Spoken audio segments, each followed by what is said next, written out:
What's up guys, welcome back to my channel. My name is Ariel and I am the co-founder of Flourish Lashes. So in today's video, I'm going to be breaking down some tips that you should know about your tweezers to make sure that you are getting tweezers that are worth it, make sure that your tweezers are going to be doing exactly what you need them to do, and make sure that it isn't your tweezer's fault for basically having some not so good fans. So let's get into it. Okay, so there are a couple things that I want to go into. So when it comes to actually looking at your tweezers, there are certain things that you want to look for and make sure before you actually use your tweezer. Now, these things can really determine whether or not your fans are going to come out good or not. And the reason I'm able to show you this is because at Flourish, we hand test every single tweezer, and chances are sometimes here and there you do get a tweezer that isn't the best, and then you get tweezers that are obviously great. So I'm able to show you a pair of tweezers that we did have that obviously didn't make the cut and didn't pass our quality control. So let me get into some of the features as to why they didn't actually make the cut. Okay, so we have both tweezers here. We have one good tweezer and one not so good tweezer. So both of these tweezers are tested, and there's definitely a reason why one of them isn't good and one of them is, but I'm gonna show you a couple things that you wanna know about your tweezers before you get into it. Okay, so there's a couple things you wanna know about your tweezers. So I'm gonna show you both of these tweezers and what's wrong with them. But so let's go to the first tweezer. The first thing you wanna look at is the tips of your tweezers. So are the tips of your tweezers nice and sharp? Are they shaped the way that they're supposed to be shaped? You don't want any bends in the tips of your tweezers, such as kinks, like let's say this was facing upwards, and that does happen sometimes, especially when you get them from certain brands that don't check them. What could happen is the tips could easily get bent, maybe in manufacturing, maybe in transportation, and that is going to be really difficult for you when you're actually trying to separate your lashes from your strip, because the sharpness of the tips allow for precision, and that's what you definitely want. So that's number one. Then number two, you want to make sure you know where the sweet spot is. So when you're looking for the sweet spot in your tweezers, it's going to be different for every tweezer. But let's say we're looking for the sweet spot. We definitely know it's not going to be the exact tip of our tweezer, because then what's going to happen is that has the most grip. And when you put force on that and you pick up the lashes and you press too hard, they kink the actual lashes, and you're going to end up having lashes that have a bend in them. And then if you go too far to the back, there's going to be a gap, and then the lashes themselves are not going to hold at the back.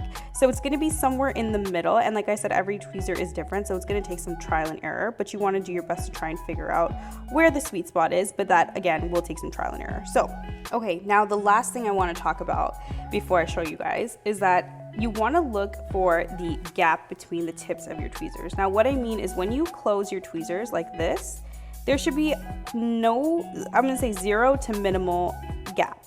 Now, of course, you'll see a little gap in there, which is okay, but if I press hard enough, I can close that gap entirely, right? So you want to be able to have the option to close the gap or not. Now, if I go to show you this tweezer, so if I go to close this, now I'm putting a good amount of force on this, and you can definitely see that there's a gap in between there that isn't going to go away. And what's going to happen is we know that the lashes are extremely thin, extremely fine, and this is not going to hold anything. The only way that you're going to be able to hold lashes is at the very tip of these tweezers, and it's definitely not going to fan anything. If anything, it might pick up a classic, but it might also kink it. Like I said, the tips is not where you want to pick up the lashes, because that could definitely kink the actual lash.